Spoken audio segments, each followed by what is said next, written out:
आता आपण सुरुवात करूया. आज आपण काही अक्षरांची उजळणी करणार आहोत. ही अक्षर मागे आपण पाहिलेलीच आहेत, पुन्हा एकदा आपण उजळणी करूया. ही सगळी अक्षर आता जुन्या विद्यार्थ्यांना परिचयाची आहेत. पुन्हा एकदा आपण काही शब्द पाहू ज्यांच्यामध्ये या अक्षरांचा वापर होतो. आता इथे माझा फळा सगळ्यांना दिसतोय ना? हा फळा. हा, आता ह्या फळ्यावरती मी काही अक्षर काढलेली आहेत. आपण सीन, शीन, सॉद, जॉद, तोय आणि जोय एवढी अक्षर आज आपण पाहणार आहोत. यापैकी पहिलं जे अक्षर आहे सीन, ते आपल्या मराठी स सारखंच आहे, त्याच्यात काही फरक नाहीये. त्याचा उच्चार पण आपल्या मराठी, हिंदी, संस्कृत मध्ये जो स येतो त्याच्यासारखाच उच्चार करायचा.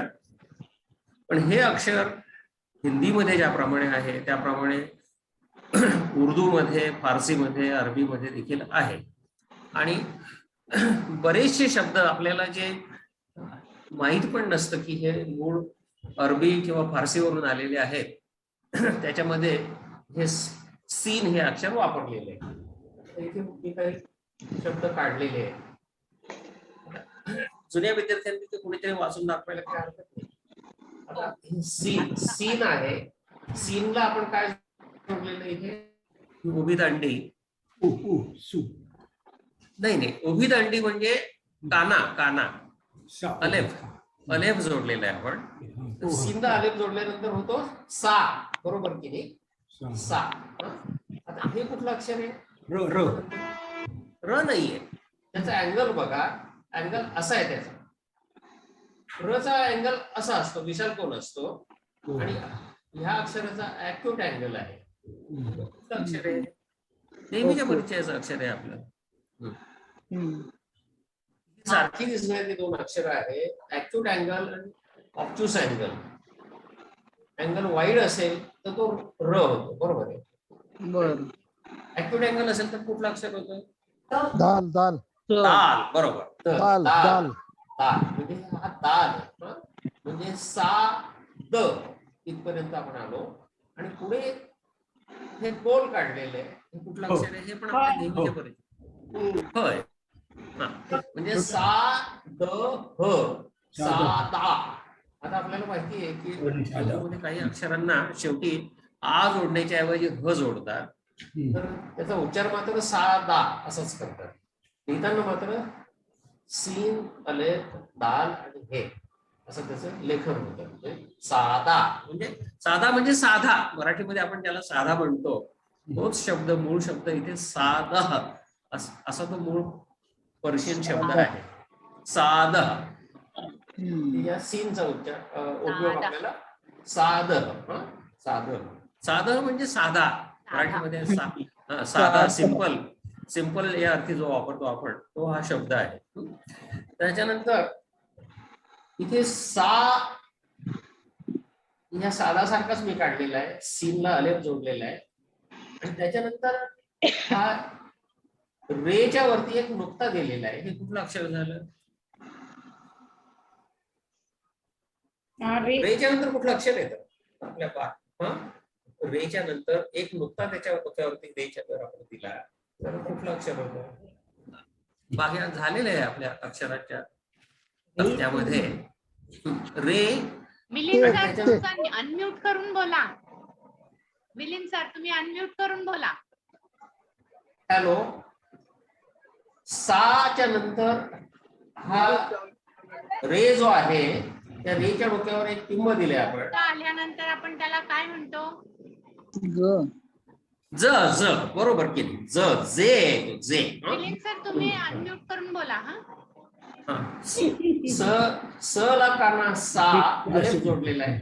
स ला अलेफ जोडला म्हणजे सा झाला, आणि पुढे हा ज झाला म्हणजे सा ज. साज, साज म्हणजे वाद्य, वाद्य. म्युझिकल इन्स्ट्रुमेंटला साज म्हणतात. मराठीमध्ये पण, हिंदीमध्ये हा शब्द वापरला जातो नेहमी. साज, साजिंदे आले, साज हुमाया. आता हिंदी गाण्यांमध्ये साज हा नेहमीचा शब्द येतो, पण तो मूळ पर्शियन मधला शब्द आहे, साज. त्याच्यानंतर आणखी एक नेहमीच्या वापरातला शब्द मी काढलेला आहे, हा समजायला सोपा आहे. इथे पण सा आलेलं आहे, सा. आता सीन ला अलेफ जोडलाय, सा आलाय, आणि पुढे हे कुठलं अक्षर आहे? मी ते स्वतंत्र अक्षर काढून दाखवतो. असं उभी दांडी आणि त्याला खाली थोडासा गोल, खाली खाली थोडासा गोल केलेलं आहे. उजवीकडे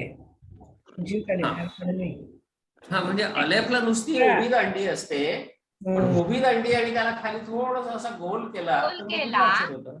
हा, तर काय आहे, म्हणजे कधी कधी अलेफ आणि या ह्याच्यामध्ये गोंधळ होतो. थोडीशी हे होऊ शकते, म्हणजे कन्फ्युजन होऊ शकतं, पण होऊ नये म्हणून त्याला एक अशी ल बरोबर, ऍब्सोल्युटली बोलू करेक्ट. शकता. तुम्हाला माहिती आहे sir, Milind sir? Milind sir, त्यांचं हा, mute आहे. मिलिंद सर मला वाटतं. हॅलो, तुम्ही अनम्यूट व्हा. तुमच्या ऑडिओचा काहीतरी प्रॉब्लेम दिसतोय. हॅलो मिलिंद सरांचा ऑडिओ. हॅलो, आता येतोय? हा, नमस्कार. हा, आता येतोय तुमचा आवाज. हा, ऐकू नमस्कार नमस्कार. माझा ऑडिओ मध्ये थोडा प्रॉब्लेम आहे, आता झाला व्यवस्थित. हो हो, बोला बोला. हे कुठलं अक्षर आहे? कुठलं? हे कुठलं अक्षर आहे? मॅडम. Very good. ल. हा, ल म्हणजे लांब अक्षर आहे. लिहिलं तर तर आता हे काय, आता इथे काय काढलंय मी? आता हे अक्षर पुसून टाकतो, थोडं स्पष्ट होईल. त्या लिहिलं तर क्लिअर स ला काना सा, आणि त्याच्यानंतर पुढे लांब असं हे अक्षर आहे. स लांब, सला काना सा, आणि त्याच्या पुढे लांब म्हणजे ल. सला काना सा आणि पुढे आल. सा. ल साल म्हणजे वर्ष. हा, वर्ष किंवा year. साल. साल हा शब्द मूळ पर्शियन भाषेतून आलेला आहे. आपण मराठीमध्ये नेहमी वापरतो किंवा हिंदीमध्ये वापरतो. कोणत्या सर? हे मी लिहिलं होतं ते सलाम लिहिलं. मला वाटलं सर सलाम लिहितायत म्हणून. हा, सलाम मध्ये पण हा स येतो. हा, स. हा, ल. अलेफ आणि मीम. अलेफ काढलाय. सलाम. सलाम म्हणजे नमन करणे, एखाद्याला वंदन करणे, त्याला आपण सलाम म्हणतो. आणि साला चालेल. मग ते लच दोन्हीकडे येणार का? हे बघा, तुम्हाला हे सुट लिहून दाखवतो.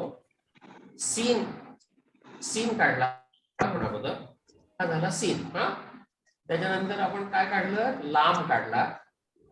त्याच्यानंतर अलेफ काढला, आणि त्याच्यानंतर मीम काढला. बरोबर? स ला म. आता याच्यानंतर ही अक्षर एकमेकाला जोडल्यानंतर कसं दिसेल? आता हा स आहे, हा अर्धा होईल, त्याला ल जोडला जाईल. म्हणजे स ल, ल ला पुढे हा अलेफ जोडला जाईल. अलेफ जोडायचं. हा, आणि मग त्याच्यानंतर येईल सुटा येईल तो. हा, कारण अलेफ नॉन कनेक्टिंग लेटर असल्यामुळे पुढे जोडलं जाणार नाही. कारण अलेफला काही जोडलं जात नाही, आणि शेवटचं अक्षर असल्यामुळे मीम पूर्ण.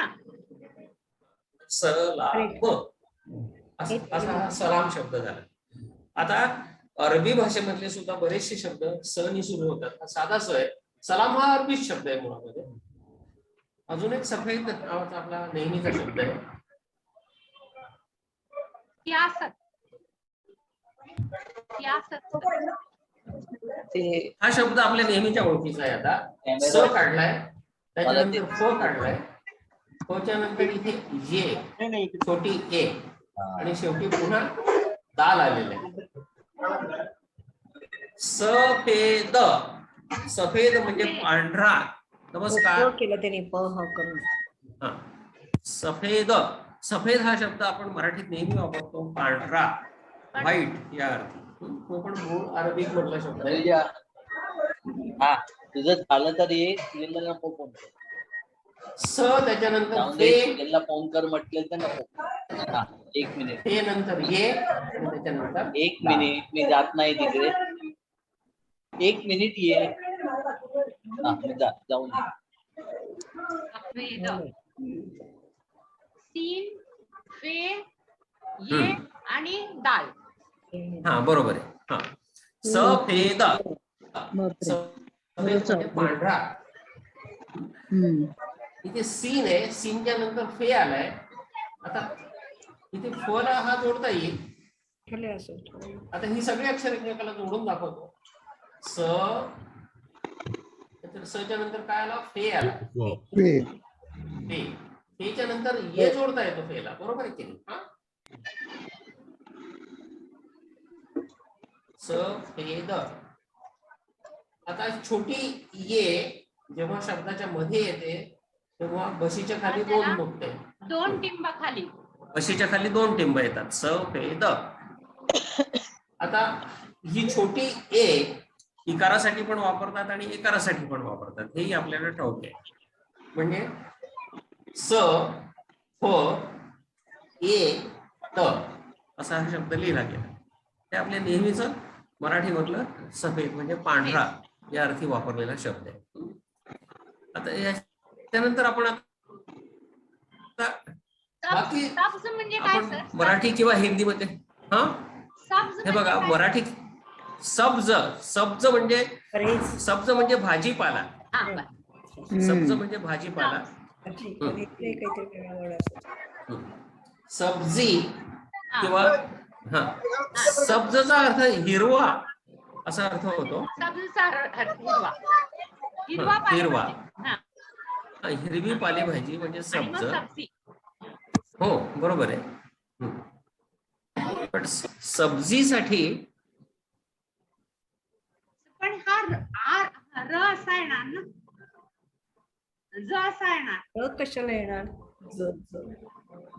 सब्ज मध्ये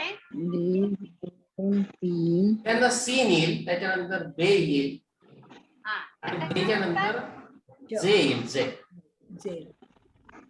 डॉ. सब्ज. सब्ज म्हणजे भाजीपाला भाजी किंवा हिरव्या रंग वनस्पती. सब्ज. ओके. जी कसं करायचं त्याला? सब्जी. ई लाव. सब्ज सब्ज म्हणजे भाजीपाला. नाही, हा. सब्जी कसं सब्जी. करायचं? हा सब्जीचं करायचं असेल तर तर त्याला पुढे पुढे ई जोडायचा. की लावायचा ना. सब्जी. हा, हा, त्याला पुढे ई जोडायचा. नुसतंच लांबच सेपरेटच. हो हो हो हो हो. सेपरेटच, कारण ह्याला काही लागत नाही ना. ओके. रेच्या खानदानला काही जाऊन चिटकू शकत नाहीये, दालच्या खानदानला काही जाऊन चिटकू ओके. शकत नाही, त्यामुळे हे वेगळं येणार. आम्ही अजून त्या स्टेजला आलोच नाही. ह्याच्या व्यतिरिक्त खूपच मागे. ह्याच्या व्यतिरिक्त आपले मराठीमध्ये किंवा हिंदीमध्ये सहनी सुरू होणारे जे सगळे शब्द आहेत. सागर म्हणजे समुद्र. समन हा समंदर. आसमान. सुगम. या सगळ्या शब्द सीन पण होतो सुबत. समज. आता हा शब्द मी एक काढलाय, हा मूळ पर्शियन भाषेतला शब्द आहे. हा शब्द वाचा बघू. चांगलं लिहिलंय ना सर. हा आता सीन आहे. सीनला पुढे आपण काय जोडलेले? नून. नून. बशीच्या वरती एक नुकता आला म्हणजे नून, आणि त्याच्यानंतर हे 2 रेखांवालं काय येतं? ग ग हा एकच अक्षर आहे की जिथे अशा 2 रेखा येतात. ग बरोबर आहे की नाही? ग हा. ग ग. ग ग बरोबर आहे. हा. स न ग. आता न जो आहे तो अर्धा आहे. इथे आपण नाही करणार. जजम दाखवू शकतो, म्हणजे तो अर्धा आहे असं आपल्याला कळतं. जजम म्हणजे अर्धा केलाय, त्याचा पाय तोडलाय. स न ग म्हणजे संग. संग हा एक पर्शियन भाषेतला शब्द आहे. मराठीमध्ये संग म्हणजे सोबत असणे, साथ देणे या अर्थी आपण वापरतो. पण पर्शियन मध्ये संग म्हणजे दगड, संग दिल, हा संग मरमर. संग म्हणजे दगड. हा पर्शियन. इथे पण हा संग म्हणजे सीन आलेला आहे. अशा प्रकारे आपण सीन. सुलेमान कसं लिहिलं नाही? काय म्हणतात? सुलेमान. हा सुलेमान. सुलेमान पहिल्यांदा तर सुलेमान मध्ये हा स येतो का स्वाद येतो येत नाही. त्याची जरा खात्री करून घ्यावी लागेल. हा कारण सच असेल असं नाहीये त्याच्यामध्ये. सुलेमान मध्ये एक्झॅक्टली आता कुठली अक्षर येतात, से येतो का स्वाद येतो की सीन येतो ते फक्त बघावं लागेल. त्याच येतं वाटतं sir. Suleman He has done it in class. स्वाद ते आता डिक्शनरीत बघून सांगतो मी तुम्हाला. सर सुलतान सुलतान मध्ये पण स येतो पण पुढे च्या ऐवजी Problem आहे. तेच्या ऐवजी तोय. आता सुलेमान हा शब्द जो आहे तीनच्या त्याच्यामध्ये जागी सच पाच येतो. येऊ शकतो असेल तर सर तुम्ही बघितला का? तो मी पाहिला. हा सुलेमान हा शब्द असा लिहितात, हा स ल त्याच्यानंतर य वाव. हा ल य मीम अलेफ आणि न सुलेमान. बरंच अवघड आहे. अवघड काहीच नाही त्याच्यामध्ये. हे सुटे करून दाखवले का सोपं जाईल तुम्हाला. हा स झाला, हा ल झाला, त्याच्यानंतर हा य झाला, त्याच्यानंतर हा म झाला, हा अ झाला आणि हा न झाला. सीन सीन लाम नाम छोटी ये मीम अलेफ आणि नून अलेफ नून. आणि नून ला सुलेमान. ऊ कुठे लावलाय आपण? सुलेमानला ऊ आपण इथे काढला नाहीये. पण ऊ नाही तुम्हाला लागणार ना सर. दाखवायचं अहो, लहान आहे ना सुलेमान. लहान हे ह्रस्व अक्षर आहे त्याला तुम्हाला लहान खूपच लहान आहे क्या? सुलेमानला ह्रस्व अक्षर असल्यामुळे तो ऊ दाखवत नाही. पण इथे आपण पेश काढू शकतो. वर पेस्ट सीनच्या वरती एक छोटा पेश काढू काढला. शकतो पण गरज नाही असं. होत आहे. हा जनरली काढला जात नाही तो, कारण हा शब्द ओळखीचा असल्यामुळे सुलेमान हे संदर्भावरून आपल्याला कळतं, त्याच्यामुळे तो पेश बहुतेक काढला जातो. सलीम हा शब्द सुद्धा असाच लिहिणार. हा सीन लांब छोटी ये आणि मीम.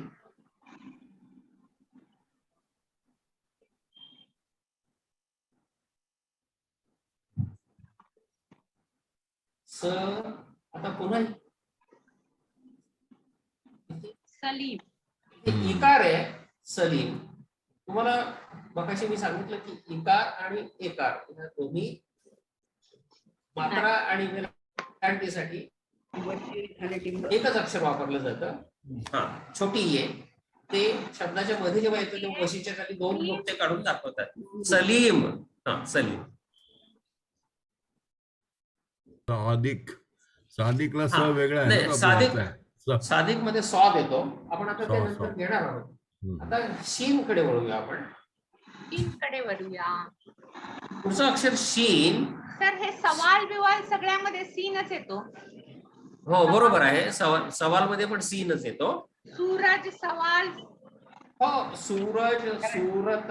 हा सूरत मध्ये आता कुठलं अक्षर येते ते मला चेक करावं. सूरज सूरज सूरज. हा सूरज मध्ये म्हणजे सूर्य या अर्थी सीन हा. येतो.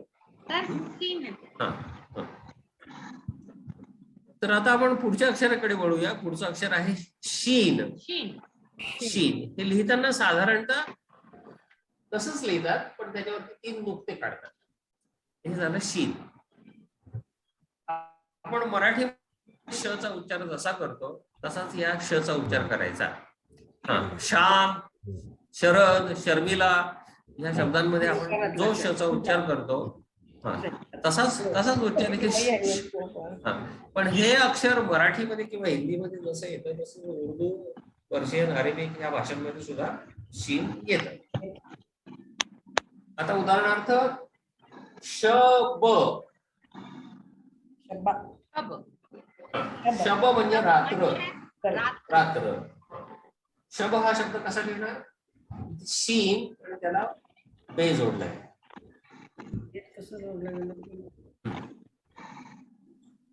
मराठीमध्ये त्यालाच असं मोठं करून शान हे अक्षर आपण शान हा शब्द वापरतो.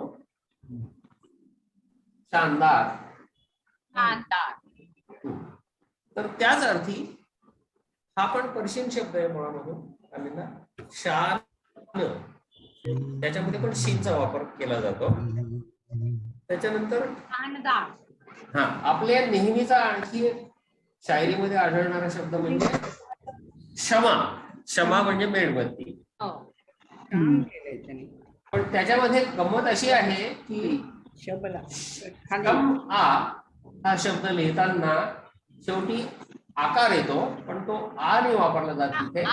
हो हो वापरतात असा तिथे ऐन ऐन वापरतात. वापरतात. अच्छा. हो हो मी विसरले ते सर. हो. थँक्यू. शम अ हा म्हणजे तिथे ऐन वापरला जातो.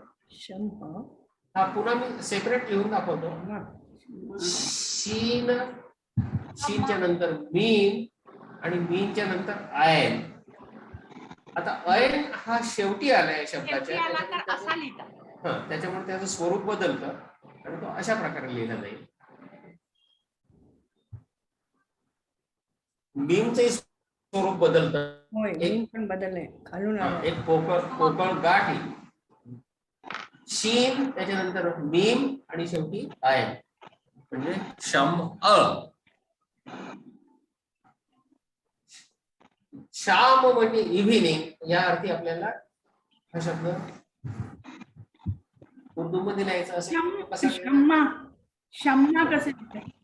शम अ. शम मगाशी मी लिहून दाखवला. शम्मा मीम मीम ऐन.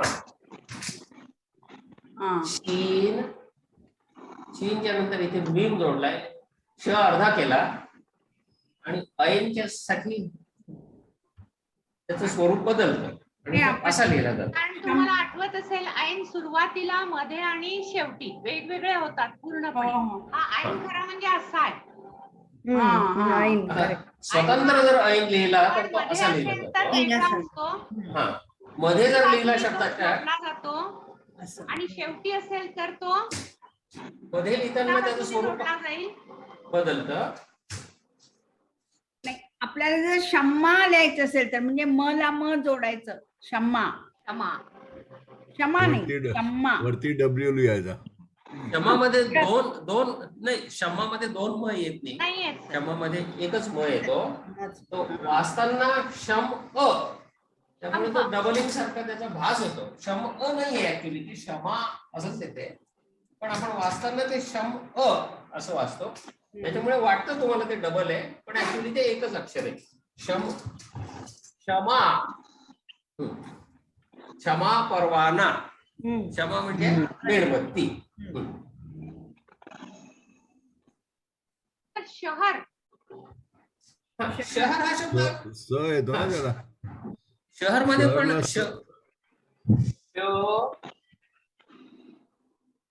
हो कसा लिहिणार?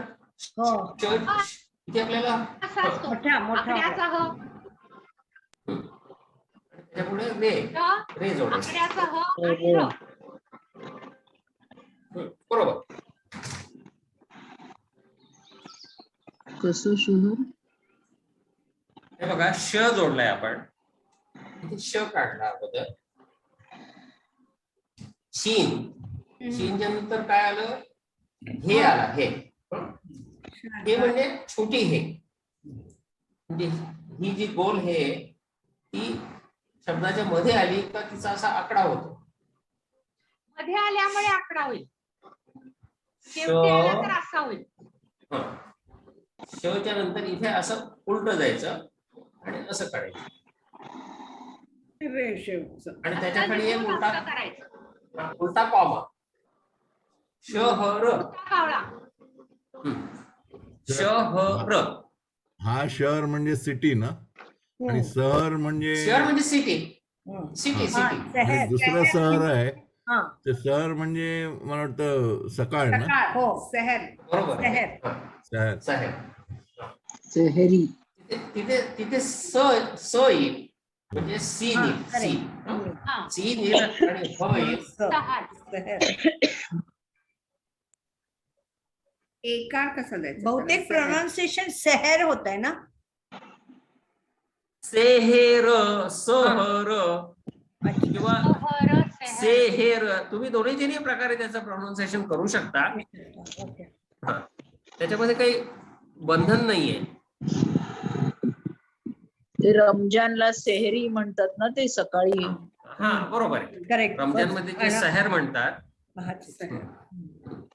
इफ्तियार आणि सहर. हा.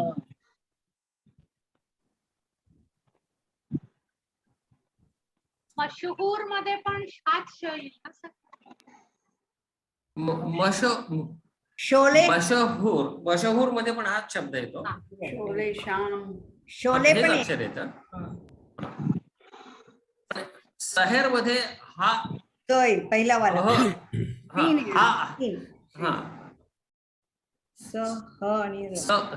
स ह र, पण इथे हा छोटी हे काढायची.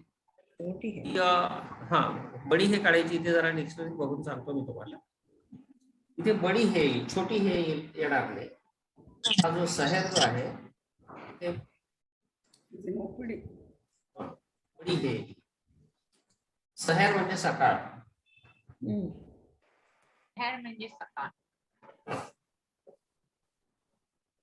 तो हा दुसरा येतो ना सर. हा हा हलकचा ह तिथे येईल.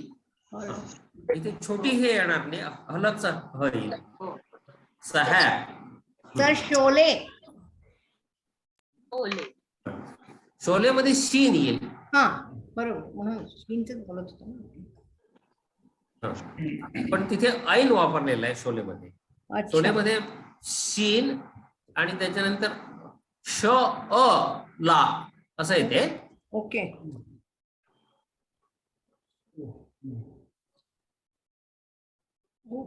लिहिताना तिथे शो नाही लिहिलेलं. वापरला सर शोलेमध्ये.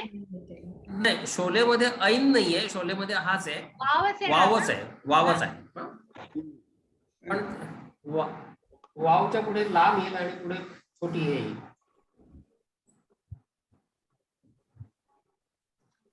आणि मग ते बडी येईल का सर?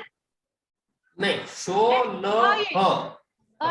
आता हा शब्दाच्या शेवटी ह आल्यामुळे अशा रीतीने लिहिलंय. शो ल ह.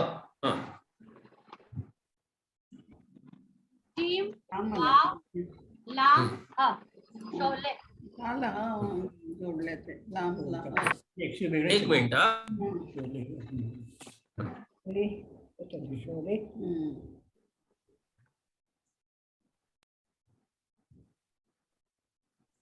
याचं स्पेलिंग मी फक्त एकदा चेक करून घेतो. शोलेचं सर माझ्या पण लक्षात नाही.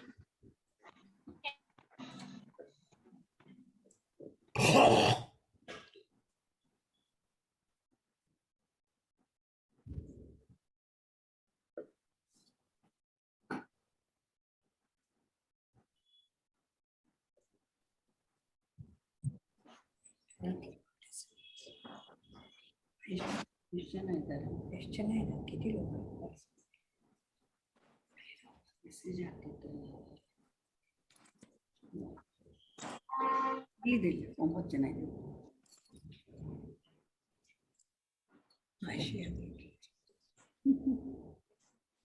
बघू का सर मी. शोलेचं स्पेलिंग चेक करायला लागेल, कारण शोला नावाचा एक वेगळा पण शब्द आहे. तर 16 वेगळं कसं होतं? 16 मध्ये सीन येतो. इथे सीन नाही वापरले. बरोबर. प्रोनाउन्सिएशनच वेगळं आहे. शोले, शौकीन सगळं एकच आहे. शौकीन मध्ये पण हेच येणार. हा शीनच येणार. शीन. ऑफकोर्स शीन. शोला हा शब्द आपण जेव्हा निखारा किंवा अंगार हा त्याचं स्पेलिंग वेगळं आहे. तिथे ऐन येतो त्याच्यामध्ये. शो होणार म्हणजे तुम्ही मगाशी म्हणाला तेच बरोबर आहे. शोलेमध्ये इतकं ऐन दाखवलेला आहे. आणि शोले हा शब्द 2-3 अर्थ होतात त्याचे.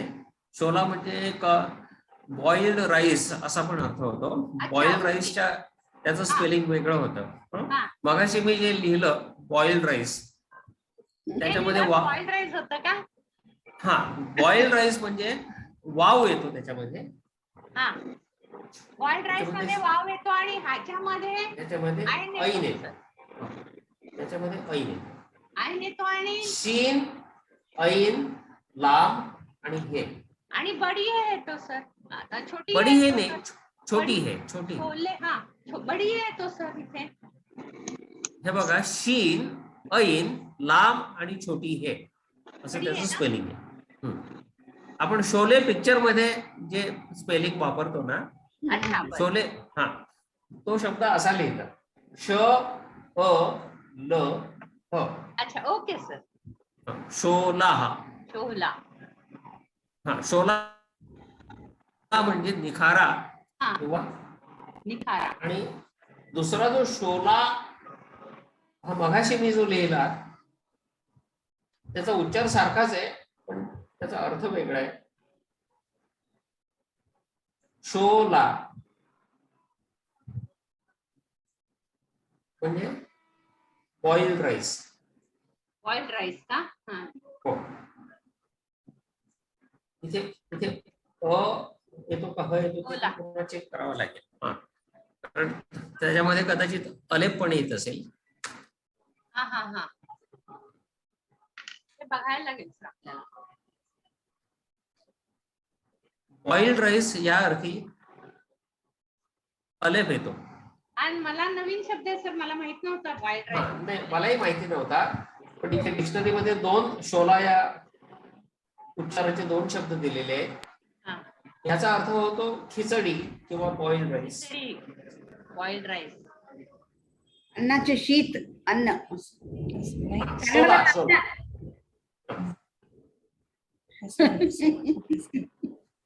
बॉइल्ड राईस आणि पल्स म्हणजे खिचडी थोडक्यामध्ये. त्या अर्थी हा शब्द वेगळ्या प्रकारे लिहिला जातो शोला. आणि आपला नेहमीचा जो निखारा किंवा अंगार सिनेमाचं जे नाव आहे त्याच्यामध्ये श त्याच्यानंतर ऐन त्याच्यानंतर लाम आणि त्याच्यानंतर छोटी हे अशा प्रकारे तो शोला लिहिला जातो. तर हे झालं श. हे झालं शीन बद्दल. शीनने सुरू होणारे शब्द आपण आता पाहिले. आणि ह्याच्या व्यतिरिक्त काय म्हणता सर? आणि एक शशदार म्हणून शब्द आहे ना, शशदार म्हणजे अमेझिंग. काय शशदर नाही तो शब्द म्हणजे दोन श कसे वापरायचे हे बघायला गेले त्यावेळेला तो शब्द मिळाला होता मला. शशदर. शशदर. शशदर मी अजून काही पाहिला नाहीये. डिक्शनरी मध्ये बघून सांगता येईल. Okay sir. अमेझिंग म्हणजे आश्चर्यचकित होणे या अर्थी का? हो हो. आणि दोन वेळा श आल्यामुळे एक वेळा श असा लिहायचा आणि एक वेळा श असा लिहायचा असं काहीतरी सांगितलं होतं. म्हणजे श लिहिताना असा पण लिहितात. डिक्शनरी मध्ये शब्द सापडला हा आहे मॅडम तुम्ही सांगता ते बरोबर आहे. शशदर म्हणजे अमेझड किंवा आश्चर्यचकित झालेला. आश्चर्यचकित होणं. मी दोन श लागून कुठले शब्द येतात बघायला गेले त्यामध्ये तो एक निघाला होता. हो कोशिश मध्ये दोन शब्द येतात. कोशिश. हो कोशिश हे असं लिहितात. श तुम्ही हा असाही काढू शकता. कुठलं शो वापरायचं इथे? आता इथे दोन श येतात त्याच्यामुळे तुम्हाला इथे कर्ल खूप घ्यावे लागतात. मग ते कर्ल तुम्हाला अवॉइड करायचे असतील तर तुम्ही पहिला जो श आहे तो असा सरळ काढायचा लांबडा. हा आणि त्याच्यानंतर मग दुसरा श जो आहे तो नेहमीचा तो काढायचा. दंताने असलेला. हा. नेहमीच असं फॉलो करायचं का? एका शोच्या मागे दुसरं शो आलं हो तर? एका शब्दच्या मागे दुसरा श आला तर पहिला श जो आहे तो असा नुसता असा अर्धवर्तुळ काढतात आणि दुसरा श जो आहे तो नेहमी सारखा लिहितात. हे झालं कोशिश. कोशिश. शशदर मॅडमने आता मगाशी जो शब्द सांगितला आता इथे पहिला श जो आहे तो आपण नुसता असा दाखवायचा. त्याच्यावरती ठिपके मात्र काढावे लागतील. हो हो नाही तर तो स होईल. आणि कधी कधी गडबड होते आणि विसरून जायला झालं तर मग ते दुसरंच होईल, ससुदर होईल. ह्या शच्या वरती ही हे कर्ल्स जे आहेत त्या कर्ल्सच्या ऐवजी बशी काढली आपण. पण इथे 3 नुक्ते दिलेले आहेत आणि याच्यावरती पण 3 नुक्ते द्यावे लागतात. श श द र म्हणजे आश्चर्यचकित होणे. एक क्वेरी आहे इथे मला, एक क्वेरी आहे. हे स आपण म्हणजे श आहे आणि हे सीन हे नाहीये असं कसं करणार? हे बघा, पहिला श जो आहे ना तो ह्या लांब लचक अर्धवर्तुळाने रिप्लेस केलेला आहे. बरोबर आहे, म्हणजे बरोबर काय आहे, झालं? बरोबर आहे. केव्हा कारण हे बेचं खानदान सुरुवातीला असेल तर ते तुकडे लहानच होऊन बसतं ते. बरोबर आहे सर, आय अंडरस्टँड. सॉरी. हा ला, हा झाला पहिला श, हा दुसरा श, त्याच्यानंतर दाल येईल आणि द आणि र. दालच्या नंतर रे येईल. आता दाल आणि रे याच्यामधला फरक तुम्ही थोडासा लक्षात घ्या. दाल हा ऍक्यूट अँगल येतो, हा असा वर येतं याचं टोक थोडस, आणि रे हा असा ऑब्ट्यूस अँगल. श श इथे दोन्ही शब्द आता मॅडमने पण काढून दाखवले व्यवस्थित. तुमचा दुसरा नाही शशधर मधला दुसरा रे जो आहे ना तो थोडा ऑब्ट्यूस काढा मॅडम. परत काढा शशधर हा शब्द. द बरोबर, आता बरोबर काढला. नाही, तुमचे दोन्ही दाल आणि रेप सारखे दिसत आहेत. हा इकडून लागलेला आहे ना सर. तरी सुद्धा थोडस ऑब्ट्यूस करा. तरी सुद्धा रे जो आहे ना तो थोडा ऑब्ट्यूस काढा. बरोबर, आता बरोबर. हे झालं श बद्दल. आता आपण श पर्यंत आलो, पण आपल्याकडे आता वेळ कमी आहे. आपल्याला अजून आपण हे घेऊया गझल. ठीक आहे, आपण आता थांबूया, पण याच्या पुढची शब्द नंतर घेऊया आपण. आता आपण उर्दू वाचन आणि कविता.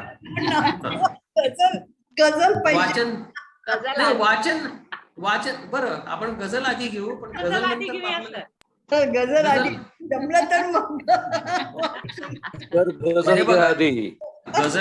गझल मोठी आहे, ती संपेपर्यंत वेळ उरणार नाही आपल्याला. वाचन फक्त 2 ओळी घेऊ आपण आणि मग गझलकडे वळूया. एक जाहिरात फक्त आहे, वाचनामध्ये दुसरं काही नाहीये. आधी पिक्चर दाखव. आता मी शेअर करतो स्क्रीन. मला स्क्रीन शेअर करावं लागेल.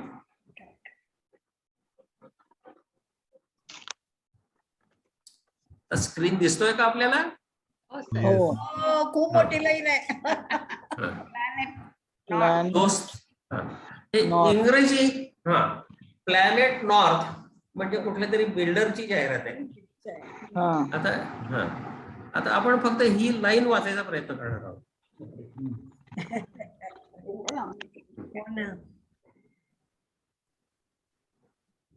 आता इथून सुरुवात करा. आता पहिलं अक्षर बहुतेकांनी ओळखलं असेल, कारण पहिलं अक्षर जे आहे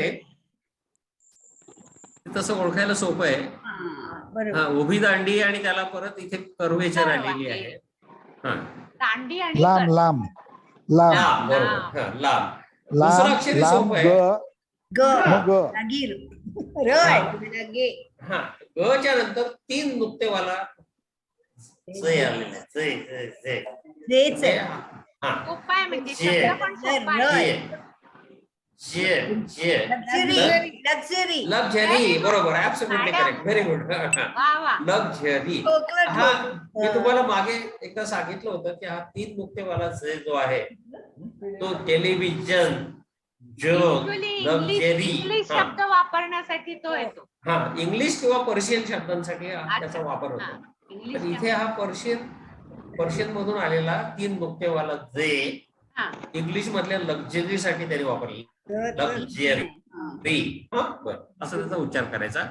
आता इथे नंतर इथे हा 2 चष्मे ह दिसतोय, बरोबर आहे की नाही?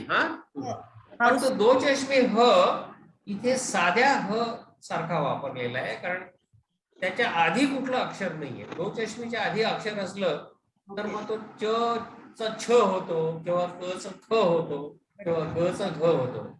पण सुटात जर आलेला असेल तर त्याचा उच्चार ह सारखा करायचा.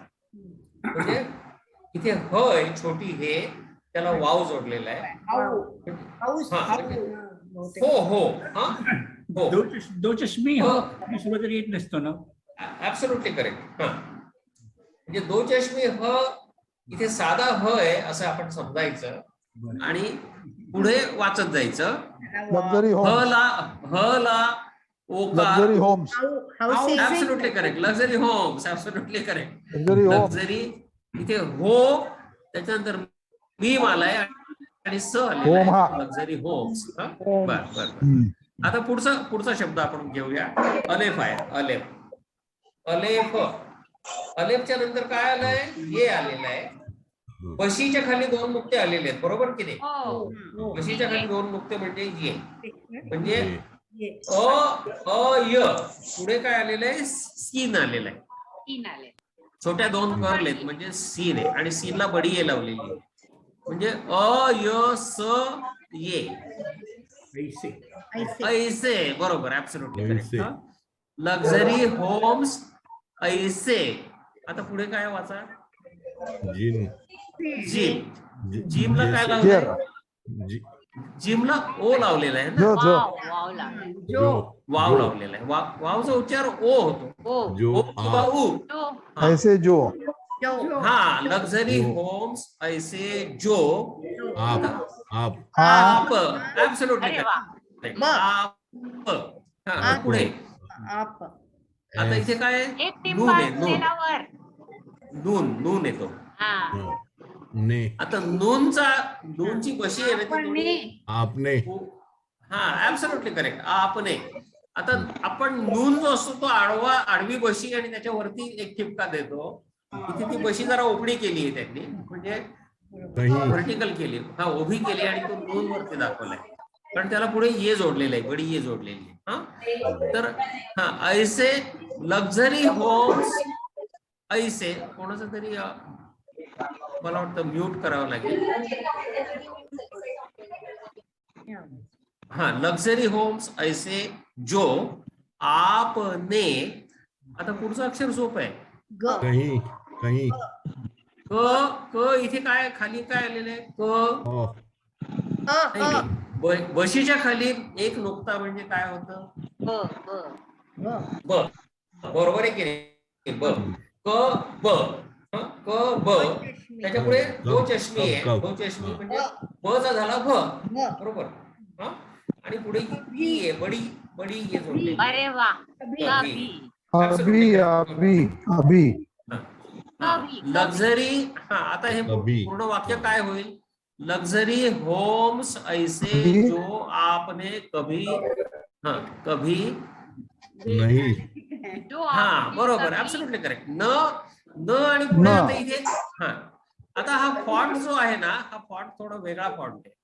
हा अरेबिक मध्ये जो उभा व्हर्टिकल फॉन्ट वापरतात ना, त्याची पण तुम्हाला ओळख होईल आता. हा फॉन्ट कधी कधी क्वचित वापरला जातो, म्हणजे नेहमी नाही वापरत. इथे थोडासा डेकोरेटिव्ह म्हणून तो वापरलाय. हा, लक्झरी होम्स जो आपने कभी. आता पुढे काय? नूनच्या पुढे आता हे जे आहे ना, दिसतंय ना, हा छोटी हे. हा. छोटी हे. हा, आता न आणि ह ना असा त्याचा उच्चार करायचा. ना. म्हणजे इथे अलेफ जोडायच्या ऐवजी त्यांनी छोटी हे वापरली. हा जोडलाय. लक्झरी होम्स ऐसे जो आपने कभी ना. ना. हा, दे. कभी ना. द द य य क ह ये. देखी. देखे. कभी ना देखे. बरोबर. लक्झरी देखे. होम्स ऐसे जो आपने कभी ना देखे. पुन्हा ह आलाय, दो चष्मी ह. म्हणजे साधा ह इथे हो. करायचा. हो. हो. हा, लक्झरी होम्स ऐसे जो आपने कभी ना देखे. हो, झालं. एक पूर्ण ओळ आपण वाचली. त्याच्या पुढची ओळ आपण घेऊया आणि मग आपण हे वृत्तपत्र वाचून थांबूया. हा, आता पुढची जो. ओळ पण सोपी आहे. जो जो आप. तो आप. आपको, आता इथपर्यंत आलो आपण. क ला वाव जोडलाय म्हणजे जो आपको. हा आता पुढचा शब्द थोडा कठीण आहे, त्यामुळे मी तुम्हाला वाचून दाखवतो.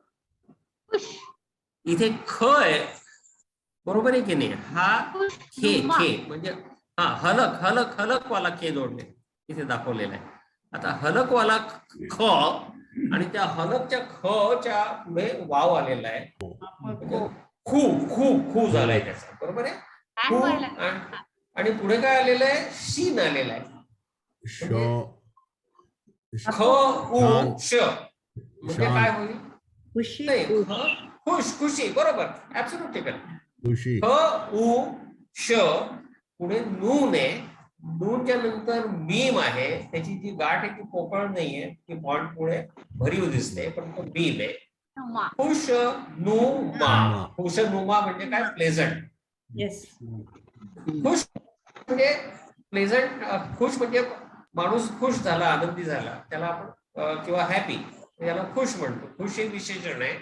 खुशनुमा म्हणजे आनंदी वातावरण जे असेल, प्लेझंट असेल, त्याला खुशनुमा म्हणतो. जो आपको खुशनुमा. आता इथे पुढचा शब्द आहे, तोही जरा अवघड आहे, त्यामुळे मी तो वाचून दाखवतो. आता हा ह आहे, ह. आता पहिला जो आहे तो घलकचा ह बडी, त्याच्यानंतर ये है आणि पुढे रे आलेला आहे आणि पुढे ते आलेलं आहे. हैरत. हैरत म्हणजे काय? आश्चर्य. आश्चर्य. आश्चर्य, अचंबा. खुशनुमा हैरत म्हणजे प्लेझंटली सरप्राईज, आश्चर्यचकित. हा हैरतमंद. Pleasant surprise. पण हे साधं सरप्राईज नाही, प्लेझंट सरप्राईज आहे, म्हणून त्याला खुशनुमा हैरत म्हटलं. जो आपको खुशनुमा हैरत म्हणजे तारतम्याने तुम्हाला ते रेफरन्स टू कॉन्टेक्स्ट लगेच कळेल. मे, बरोबर आहे की नाही? मीमच्या पुढे ये आलाय आणि पुढे नून गुन्हा आलेला आहे. हाँ, जो आपको खुशनुमा हैरत में डाल देगा. डाल दे, डाल दे, डाल दे. प्लेझंट सरप्राईज में डाल देंगे. हे चांगलं होतं, खूप सोपं पण होतं. Luxury homes. तुम्हाला सगळं सोपं आहे. पूर्ण वाक्य आपण वाचून बघूया. लक्झरी होम्स ऐसे जो आपने कभी न देखे हो, जो आपको खुशनुमा हैरत में डाल दे. बरं, आता वृत्तपत्र वाचन आपण थांबूया. आता स्टॉप शेअरिंग. ठीक आहे, मला वाटतं एवढे वाक्य खूप झालं आजच्यासाठी, पण छान वाक्य होतं. त्याच्यामध्ये म्हणजे आपल्याला बऱ्याच शब्दांची उजळणी पण, बऱ्याच अक्षरांची पण उजळणी झाली. आता आपण आपल्या गझलकडे वळूया. ही अतिशय सुंदर गझल आहे, मोमीन नावाच्या कवींनी लिहिलेली गझल. त्या मोमीन बद्दल थोडीशी माहिती सांगायला काही हरकत नाहीये. मोमीन हा गालिबचा समकालीन कवी आहे. गालिब, जौक हा राजकवी होता. जौकच्या निधनानंतर गालिब हा राजकवी झाला आणि हे सगळेजण बहादूरशाह जफरच्या दरबारामधले कवी आहेत. त्या काळामध्ये उर्दू शायरा खूप मोठा बहर आला होता, कारण स्वतः जफर हा सुद्धा एक मोठा कवी शायर होता आणि त्याने स्वतः देखील अतिशय उच्च दर्जाचं काव्य, जरी तो राजा असला तरी राजा म्हणून त्याला काहीच काम नव्हतं, कारण त्याची सत्ता फक्त लाल किल्ल्यापुरतीच राहिलेली होती. आणि त्यामुळे बहुतेक वेळ त्याचा कविता लिहिण्यामध्येच जायचा. तर जफर, जौक, गालिब आणि मोमीन हा इतका उच्च दर्जाचा कवी होता की तुम्हाला किस्सा मी मागे सांगितलेला आठवत असेल की त्याचा एक शेर गालिबने त्याच्याकडे मागितला आणि गालिबने आपला संपूर्ण कविता संग्रह एक्सचेंज मध्ये त्याला देऊ केला. तो शेर पण मागे मी आपल्याला सांगितलं होतं. जब कोई दूसरा नहीं होता, तुम मेरे पास होते हो गोया जब कोई दूसरा नहीं होता. बस 2च ओळींचा छोटासा शेर आहे. आज त्याच्यावर आपण काही डिस्कशन करणार नाही, खूप सखोल अर्थ त्याच्यात भरलेला आहे. पण आज आपण मोमीनची दुसरी एक गझल घेणार आहोत. ही गझल अतिशय सुंदर आहे. म्हणजे नर्म शृंगार ज्याला म्हणतात, म्हणजे उर्दू शायरीचं खरं सौंदर्य काय आहे ते या गझलमध्ये कळतं. अतिशय सोपी आहे गझल समजायला, काही फार कठीण शब्द नाही आहेत. आणि बेगम अख्तरने आपल्या स्वर्गीय आवाजामध्ये ही गझल गायलेली आहे. या लेक्चर संपल्यानंतर युट्यूब वरती वगैरे जाऊन गझल शोधा आणि ते बेगम अख्तरच्या आवाजामध्ये ऐकणं. हा, तुम्हाला कारण ती आता पूर्णपणे तिचे शब्दार्थ वगैरे कळलेले असतील, त्यामुळे तुम्हाला वेगळाच आनंद मिळेल पुन्हा ती ऐकताना. आपण थोडस सुरात म्हणण्याचा प्रयत्न करतो, त्याच्यानंतर आपण तिचे शब्दार्थ पाहूया. वो जो हम में तुम में करार था, वो जो हम में तुम में करार था, वो जो हम में तुम में करार था, तुम्हें याद हो के न याद हो, अशी तिची चाल आहे. वो जो हम में तुम में करार था.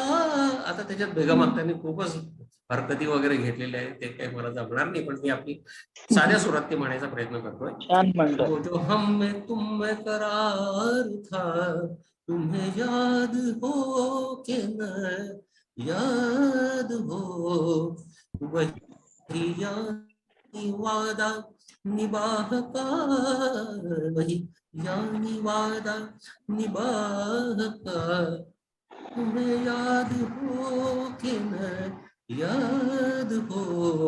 हे दोन प्रेमिकांमधला संवाद कसा असतो, त्यांच्यामध्ये भांडणं कशी होतात, ती भांडणं भेटतात कशी वगैरे, अतिशय सुंदर वर्णन मोमीनने यामध्ये केलेलं आहे.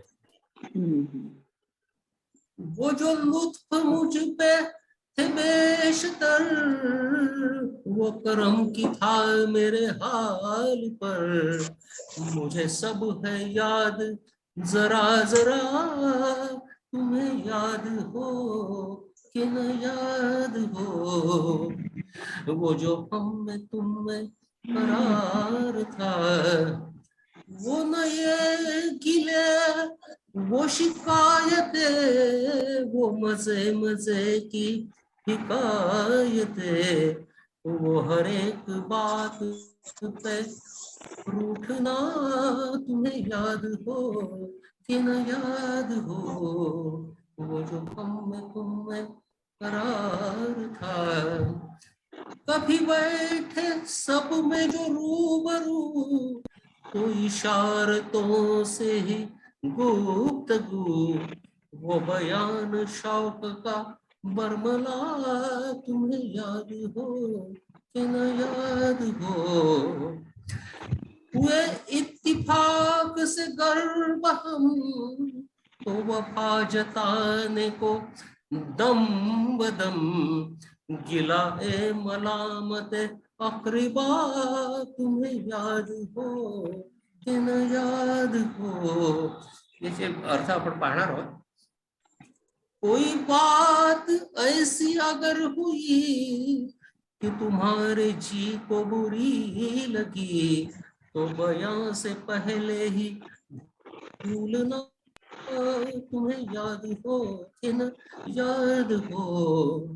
कभी हम में तुम में भी चाह थी, कभी हमसे तुमसे भी राह थी, कभी हम भी तुम भी थे आशना, तुम्हें याद हो कि न याद हो.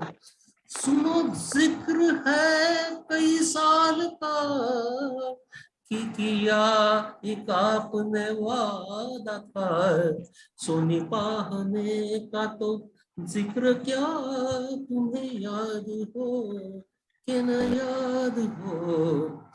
कहा मैंने बात वो कोठे की, मेरे दिल से साफ उतर गई, तो कहा कि जाने मेरी बला, तुम्हें याद हो कि न याद हो. वो बिगड़ना वस्ल की रात का, वो न मानना किसी बात का, वो नहीं नहीं कि हरानदा, तुम्हें याद हो कि न याद हो. जिसे आप गिनते थे आशना, जिसे आप कहते थे बावफा, मैं वही हूँ मोमिन मुब्तला, तुम्हें याद हो की न याद हो. अशी ही सुंदर गझल आहे. वा. आता आपण हिचे शब्दार्थ पाहूया आता. वो जो हम में तुम में करार था. करार हा शब्द आपण मराठीमध्ये करार किंवा एक जॉईंट प्रॉमिस आपण ज्याला म्हणतो.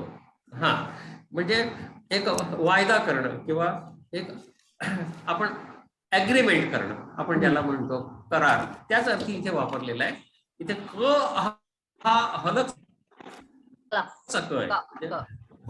कॉप वापरलेला आहे. वो जो हम में तुम में करार था म्हणजे आपण जे ऍग्रीमेंट केलेलं होतं, भले तुला माहित असेल किंवा तू विसरून गेलेली असशील, पण आपल्यामध्ये एक ऍग्रीमेंट होतं. अशी ही पहिली ओळ आहे. मतला, वो जो हम में तुम में करार था, तुम्हें याद हो कि न याद हो. वही यानी, यानी म्हणजे मीनिंग, म्हणजे तो करार, त्याचा अर्थ काय होता. वही यानी वादा निबाह का. वादा म्हणजे प्रॉमिस, वादा निबाह म्हणजे निभावणे किंवा निभावून देणे, या अर्थी आपण मराठीत बोलतो. त्या अर्थी म्हणजे टू कीप अ प्रॉमिस, म्हणजे वचन निभावणे, या अर्थी हा शब्द वापरलाय. वही यानी वादा निबाह का, तुम्हें याद हो की न याद हो. म्हणजे आपण दोघांनी काही वर्षापूर्वी आपल्यामध्ये एक ऍग्रीमेंट केलेला होता. तुला आता लक्षात असेल किंवा नसेल, असं एक प्रेमी आपल्या प्रेमिकेला सांगतोय.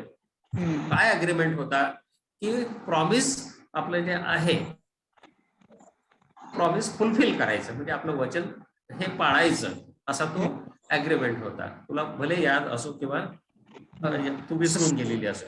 आता याच्यामध्ये हा रदीफ आहे, तुम्ही याद हो की न याद हो. आणि ह्याच्या अगोदर निबाह का, जरा जरा, इथे फक्त एक अलेफचा रदीफ आलेला आहे, म्हणजे आ हे यमक साधलेले आहे. आणि अजून एक गंमत ह्या गझलमध्ये आहे की ह्याच्यामध्ये दुहेरी यमक आहे. ते तुमच्या लक्षात आलं असेल कदाचित. करार था, तुम्हें याद हो की न याद हो. आता इथे शिकायते हिकायते, रूबरू गुफ्तगू, बहम दमबदम, म्हणजे अर्ध्या ओळीमध्ये जे यमक आहे तेच ओळीच्या शेवटी आलेले आहे, पहिल्या मिसरामध्ये प्रत्येक. तर हे अजून एक या गझल मधली गंमत आहे. ह्या गझलच्या प्रत्येक शेरामध्ये पहिली जी ओळ आहे त्याला मिसरा म्हणतात. त्या मिसराच्या मध्यावरती पण यमक आले आणि शेवटी पण यमक, त्यामुळे अजून त्या गझलचं सौंदर्य वाढलेलं आहे. तर मधल्याची जी ओळ आहे तीच खूप सुंदर आहे. वो जो हम में तुम में करार था, तुम्हें याद हो कि न याद हो. वही याद वादा निबाह का, तुम्हें याद हो कि न याद हो. वो जो लुत्फ मुझ पे थे बेशतर, वो करम कि था मेरे हाल पर. लुत्फचा अर्थ काय होतो. लुत्फ म्हणजे मजा किंवा आनंद, म्हणजे कुठलीही हा लुत्फ म्हणजे कुठल्याही गोष्टीचा आनंद घेणे, वाटून. हा, ह्याला लुत्फ म्हणतात. मुझे बडा लुत्फ आया म्हणजे मला फार मजा वाटली किंवा मला खूप त्याच्यामध्ये आनंद मिळाला. वो जो लुत्फ, लुत्फ उठाना, हा बरोबर. वो जो लुत्फ मुझ पे थे बेशतर. बेशतर म्हणजे काय. बेश म्हणजे चांगलं, आपण बेस्ट या अर्थी आपण म्हणतो ना मराठीमध्ये, बेस्ट, हा बेस्ट झालं, बेश झालं. तर बेश तर म्हणजे खूप छान, खूप छान या अर्थी हा शब्द वापरलाय. म्हणजे जी सगळी मजा जी मला अतिशय चांगली वाटत होती, वो जो लुत्फ मुझ, हे मी फार खुश होतो अशा प्रकारचा आनंद घेऊन. वो जो लुत्फ मुझ पे थे बेशतर, वो करम कि था मेरे हाल पर. करम हा शब्द कृपा किंवा एखाद्याची आपल्यावरती मेहरबानी होणे या अर्थी वापरतात. वो जो लुत्फ मुझ पे थे बेशतर, वो करम कि था मेरे हाल पर. हाल म्हणजे कंडिशन, माझी परिस्थितीवर, म्हणजे मला तुझ्या संगतीमध्ये जो आनंद मिळाला, अतिशय छान आनंद मिळाला, ती म्हणजे एक प्रकारे माझ्या या अवस्थेवरती कृपा झाली, दयाच झाली, असं कवी म्हणतोय. वो जो लुत्फ मुझ पे थे बेशतर, वो करम कि था मेरे हाल पर. मुझे सब है याद जरा जरा, तुम्हें याद हो की न याद हो, म्हणजे मला हे सगळं आठवतंय एकूण थोडं एक थोडं, तुला भले आठवत असो किंवा नसो. आता पुढचा जो शेर आहे तो अतिशय सुंदर, म्हणजे प्रेमिकांमध्ये भांडण जे होतात, खोटी खोटी भांडण, त्याचं वर्णन केलेलं आहे. वो नये गिले वो शिकायते. गिला म्हणजे पण कंप्लेंट आणि शिकायत म्हणजे पण कंप्लेंट, म्हणजे दोघांचा अर्थ एकच आहे. वो नये गिले वो शिकायते वो मजे मजे की हिकायते.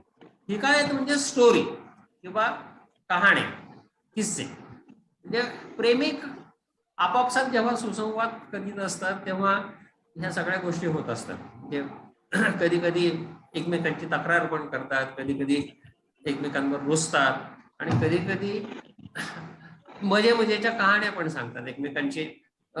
जेव्हा सुसंवाद चालू असतो तेव्हा ह्या सगळ्या गोष्टी त्याच्यामध्ये येतात. कधी कधी रुसणं फुगणं, किंवा कधी कधी एकमेकांना घडलेल्या आजूबाजूच्या गोष्टी, किंवा ज्याला आपण गॉसिप म्हणतो, अशा प्रकारचाही त्यांच्यामध्ये संवाद होतो. हिकायत म्हणजे किस्सा किंवा कहाणी. वो नये गिले वो शिकायते वो मजे मजे की हिकायते वो हर एक बात पे रूठना तुम्हें याद हो कि न याद हो. मजे कभी मजे की बैठे. नंतर काय? काय मजे म्हणता मजे मॅडम? की नंतर काय आहे सर ते मजे मजे की नंतर?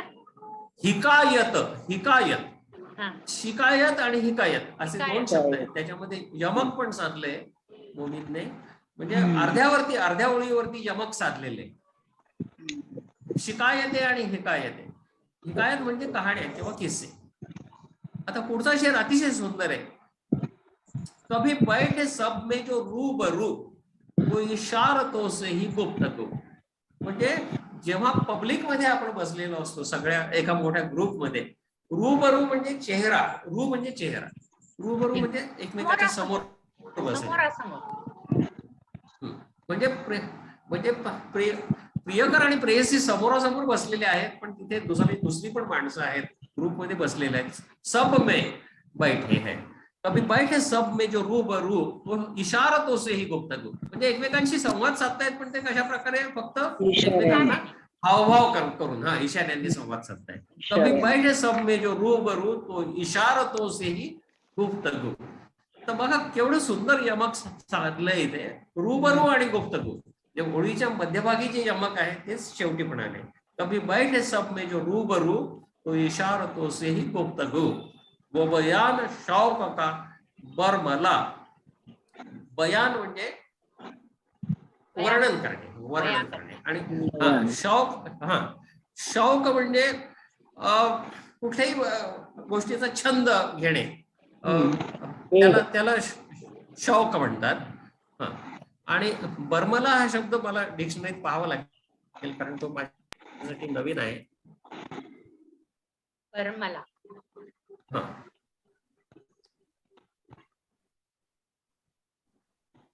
बर्मलाचा अर्थ ओपन किंवा पब्लिक, म्हणजे सगळ्यांच्या दृष्टीसमोर, म्हणजे सार्वजनिक. प्रियकर आणि प्रेयसी एका ग्रुपमध्ये लोकांच्या समोर बसलेले आहेत, म्हणजे ओपन, म्हणजे कुठल्या छंदाचं ते वर्णन करतायत, पण ते प्रत्यक्ष संवादातून किंवा शब्दांच्या माध्यमातून होऊ शकत नाहीये. फक्त इशाऱ्यांच्या किंवा हावभावांच्या माध्यमातून त्यांचा संवाद होतोय. वो बयान शौक का बरमला तुम्ही, बरमला म्हणजे इन ओपन, जाहीरपणे, तुम्ही याद हो की न याद हो.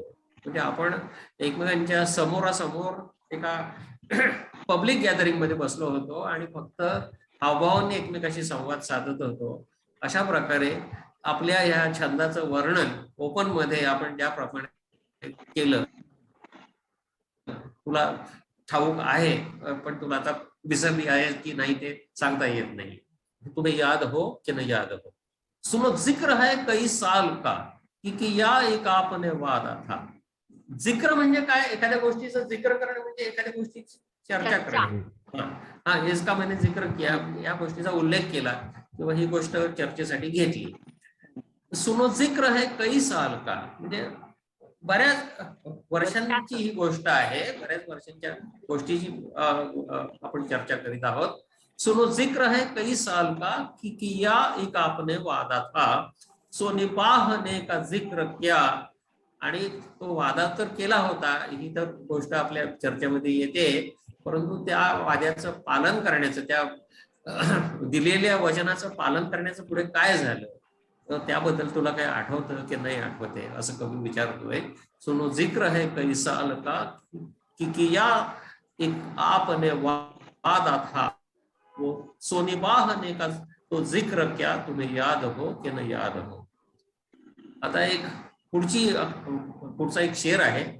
कहा मैंने बात वो कोठे की, मेरे दिल से साफ उतर गई, तो कहा कि जान मेरी भला तुम्हें याद हो कि न याद हो. आता एक संवाद आहे हा प्रेमिकांमधला. कवी काय म्हणतोय स्वतः, मैंने कोठे की बात की. कोठा म्हणजे बिल्डिंग. म्हणजे आता ह्याचा अर्थ फार स्पष्ट नाहीये, पण मला जो अर्थ कळलाय तो मी तुम्हाला सांगतोय. कहा मैंने बात वो कोठे की, म्हणजे मी एका इमारतीबद्दल काहीतरी बोललो, म्हणजे कदाचित त्या इमारतीमध्ये दोघांची भेट होणार असेल, म्हणून त्या कवीने तिला सांगितलं की अमुक ठिकाणी येऊन मला भेट. कहा मैंने बात वो कोठे की कि मेरे दिल से साफ उतर गई. म्हणजे काय झालंय की त्या दोघांमध्ये काहीतरी एक संकेत ठरला की अमुक इमारतीमध्ये भेटायचं. कवीने त्या कोठ्याबद्दल म्हणजे त्या इमारतीबद्दल तिला सांगितलं की अमुक ठिकाणी मला येऊन भेट अमुक वेळेला, आणि नंतर ती विसरला, तो कवी विसरून गेला. दिल से उतर गई म्हणजे काय, विस्मरण झालं त्या कवीला त्या भेटीचं, आणि म्हणून ती रुष्ट झाली ती प्रेयसी जी होती. तो कहा की जाने मेरी भला तुम्हें याद हो की न याद हो. म्हणजे प्रेयसीने म्हटलेलं तो दुसऱ्या ओळीत सांगतोय. पहिल्या ओळीमध्ये कवीने काय म्हटलं ते आलेलं आहे. कहा मैंने बात वो कोठे की कि मेरे दिल से साफ उतर गई. म्हणजे आपलं भेटीचा संकेत ठरला होता अमुक इमारतीमध्ये, पण मी ते विसरून गेलो साफ. आणि मग ती प्रेयसी रुष्ट होऊन त्याला उत्तर देते. बला म्हणजे काय, बला टळणे किंवा बला येणे. बला म्हणजे संकट, संकट, अडचण किंवा दुष्टपणा. म्हणजे ती प्रेयसी रुष्ट झाली त्याच्यावर. जाने मेरी बला म्हणजे जाने म्हणजे माहित होणे, जाणणे या अर्थी हा शब्द आलाय. जाने मेरी बला म्हणजे माझं संकट, असं काहीतरी तिला बोलायचंय. म्हणजे थोडक्यामध्ये तिने आपलं रुष्टता प्रकट केलेली, नाराज झाली ती त्याच्यावरती, कारण त्याने त्या इमारतीमध्ये भेटायचं वचन पाळलेलं नाही, असा या ओळींचा अर्थ आहे. कहा मैंने बात वो कोठे की मेरे दिल से साफ उतर गई, तो कहा की जाने मेरी भला तुम्हें याद हो की न याद हो. म्हणजे थोडक्यात मराठीमध्ये मसणात गेलं तुझं ते संकेत, असं काहीतरी ती बोललेली आहे. असा इथे एक वाक्प्रचार काहीतरी हिंदीतला त्याने उर्दूतला वापरलाय. जाने मेरी भला म्हणजे मसणात जाऊ दे तुझं ते बोलणं वगैरे, अशा प्रकारे ते तर अशा प्रकारे ती प्रेयसी नाराज झालेली त्याच्यावर. आता पुढचा शेर. वो बिगड़ना वसल की रात का, वो न मानना किसी बात का. आता ह्या दोघांची भेट मिलनापर्यंत आलेली आहे, की एखाद्या रात्रीमध्ये त्यांचं मिलन होणार आहे, आणि त्या मिलनाच्या रात्री काय होतं त्याचं वर्णन आहे. वो बिगड़ना वसल की रात का म्हणजे मिलनाच्या रात्री काहीतरी दोघांमध्ये वादविवाद झाले आणि दोघं एकमेकांवरती रुष्ट झाले. वो न मानना किसी बात का, काही कुठलीच गोष्ट ऐकून घ्यायला तयार नाही ती प्रेयसी. वो नहीं की हर आन अदा म्हणजे आन म्हणजे मोमेंट किंवा प्रत्येक क्षणाला ती नाही नाही म्हणते. ती प्रेयसी त्याला जवळ येऊ देत नाहीये, असा त्याच्यामध्ये भाव आहे. वो नहीं की हर आन अदा. अदा म्हणजे ऍक्टिंग किंवा ऍक्शन. म्हणजे म्हणजे प्रेयसी त्याच्यावर इतकी रुष्ट झाली आहे की कुठलीच गोष्ट तिच्या ऐकून घ्यायला तयार नाही. जरी ते मिलनाच्या रात्री एकमेकाला भेटले तरी पुढे त्यांच्यामध्ये काहीच होऊ शकलं नाही. वो बिगड़ना वसल की रात का, वो न मानना किसी बात का, वो नहीं की हर आन अदा म्हणजे every moment she is refusing his advances. तुम्हें याद हो की न याद हो. आणि शेवटचा हा मक्त्याचा शेर आहे, तोही तितकाच अतिशय हृदयस्पर्शी असा शेर आहे. जिसे आप गिनते थे आशना. आशनाचा अर्थ काय? ओळखीचा, हा, माहित असलेला, त्याला आशना म्हणतात. आशना. हाँ, जिसे आप गिनते थे आशना, जिसे आप कहते थे बावफा. बावफा म्हणजे काय? बा हा शब्द विथ या अर्थी, बेवफा म्हणजे विश्वासघात केलेला माणूस, म्हणजे विश्वासघात की फेथलेस. हा, फेथलेस. आणि हा किंवा विश्वासू. हा, विश्वासू. बावफा म्हणजे विश्वासू. म्हणजे तू ज्या मोमेंटला ओळखीचा समजत होतीस आणि आपला मानत होतीस किंवा विश्वासू मानत होतीस, जिसे आप गिनते थे आशना, जिसे आप कहते थे बावफा, मैं वही हूँ मोमिने मुब्तला. मुब्तला म्हणजे संकटात सापडलेला, त्रस्त झालेला, अशा अर्थी वापरतात. मी तोच मोमीन आहे जो है. मैं वही हूँ मोमिने मुब्तला, तुम्हें याद हो क्या न याद हो. अशी ही सुंदर गझल आहे. परत एकदा आपण ही म्हणूया एकदा, आणि मग तिथे आपण आजच्या व्याख्यानाचा शेवट करूया. वो जो हम में तुम में करार था, तुम्हें याद हो कि न याद हो. वही यानी वादा निबाह का, तुम्हें याद हो कि न याद हो. वो जो लुत्फ मुझ पे थे बेशतर, वो करम की था मेरे हाल पर. मुझे सब है याद जरा जरा, तुम्हें याद हो कि न याद हो. वो न ये गिले वो शिकायतें, वो मजे मजे की हिकायतें, वो हर एक बात पे रूठना, तुम्हें याद हो कि न याद हो. कभी बैठे सब में जो रूबरू, तो इशारतों से ही गुफ्तगू, वो बयान शौक का बरमला, तुम्हें याद हो कि न याद हो. वो इत्तिफाक से गर्ब हम, तो वफा जताने को दम बदम, गिला ए मलामत अकरिबा, तुम्हें याद हो कि न याद हो. हा शेर मी घेतला नाही, कारण याच्यामध्ये थोडे कठीण शब्द आहेत. कोई बात ऐसी अगर हुई कि तुम्हारे जी को बुरी लगी, तो बयां से पहले ही भूलना, तुम्हें याद हो कि न याद हो. कभी हम में तुम में भी चाहती, कभी हम में तुम में भी राहती, कभी हम भी तुम भी थे आशना, तुम्हें याद हो कि न याद हो. सुनो जिक्र है कई साल का, कि किया एक आपने वादा था, सो निभाने का जिक्र क्या, तुम्हें याद हो कि न याद हो. कहा मैंने बात वो खोटे की, मेरे दिल से साफ उतर गई. वो कहा कि जाने मेरी भला, तुम्हें याद हो कि न याद हो. वो बिगड़ना वस्ल की रात का, वो न मानना किसी बात का, वो नहीं की हरान अदा, तुम्हें याद हो कि न याद हो. जिसे आप गिनते थे आशना, जिसे आप कहते थे बावफा, मैं वही हूँ मोमिने मुब्तला, तुम्हें याद हो कि न याद. ते आपण थांबूया. फार छान. ही गझल वेगळंच सौंदर्य आहे. आतापर्यंत आपण ज्या कविता पाहिल्या ते एकतर म्हणजे गंभीर प्रवृत्तीच्या होत्या, गालिबच्या किंवा गाली सरदारच्या, आपरेच्या. इथे म्हणजे प्युअर खेळकर शृंगार ज्याला म्हणतात, नर्म विनोद किंवा प्रेयसी प्रियकरांमधलं जे खोटं भांडण.